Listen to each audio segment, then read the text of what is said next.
I can recall that moment with perfect clarity, as if it had just happened. We were both standing in the kitchen. There was no shouting, no dramatic argument, just a quiet tension simmering beneath the surface. The atmosphere was thick, burdened with all the things we hadn't dared to say. Dinner dishes still sat on the counter, untouched since we'd eaten. She leaned against the sink, arms folded across her chest, her face wearing that cold, distant look she'd been refining over the past few months. And then she said it. "Other men want me, you know." There was no rage in her voice, no desperation, just a measured, intentional calm. It wasn't a confession. It was a spark she struck, hoping it would ignite something. But I didn't react. I didn't question her, didn't throw accusations, didn't take the bait. I just stood there, watching her, not as my wife, not as the woman I had spent 7 years building a life with, but as someone unfamiliar.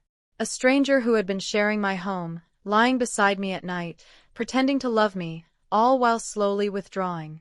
Emotion by emotion, bit by bit, she had packed away who we once were, leaving behind only a hollow version of the life we used to share.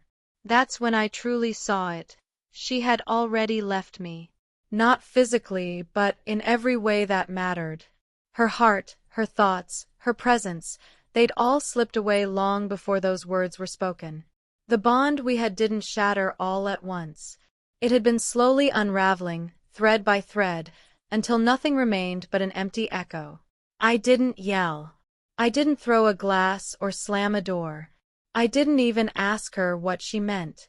I simply nodded, turned around, walked into the bedroom, packed a small overnight bag, took my car keys, and left. No dramatic goodbye, no accusations, just silence.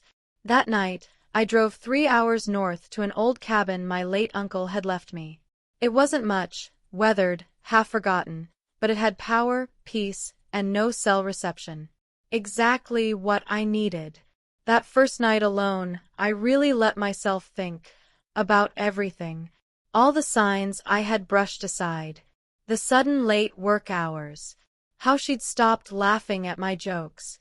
The way her phone always sat face down on the table. I thought about our last anniversary, the effort I made, the wine I poured, how I sat across from her as she stayed glued to her screen, already halfway gone. I convinced myself she was stressed, overworked, just worn out. But deep down, I knew the truth. I was the one who was exhausted.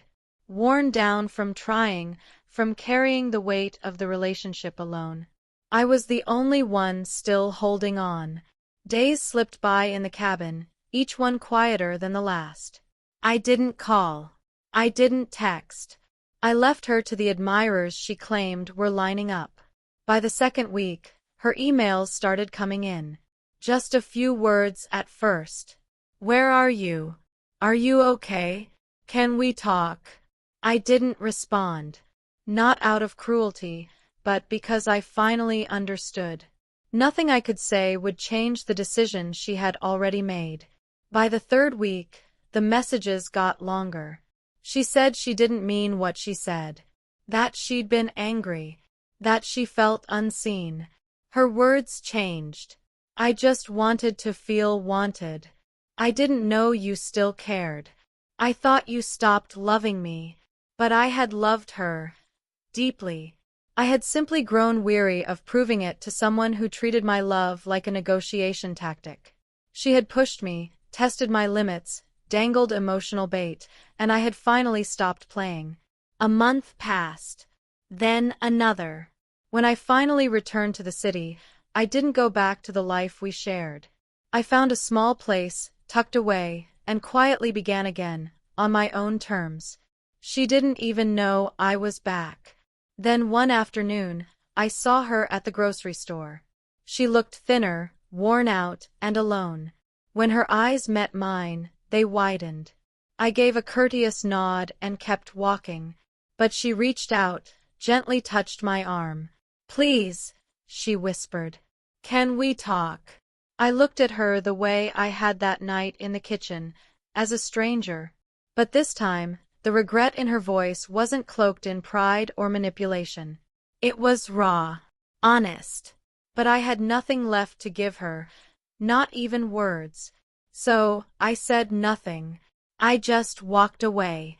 She got what she wanted, attention from other men. But what she never anticipated was losing the one man who had stood by her side before she even knew she needed someone there. She expected me to chase after her, to beg her to stay. But I didn't. I vanished quietly and let the silence speak the truth. Not every man sticks around when he's treated like a backup plan. Some of us simply leave, and in that emptiness, we say everything we need to. She learned too late that real loyalty doesn't beg to be noticed. It stays, steady, devoted, until the moment it's gone.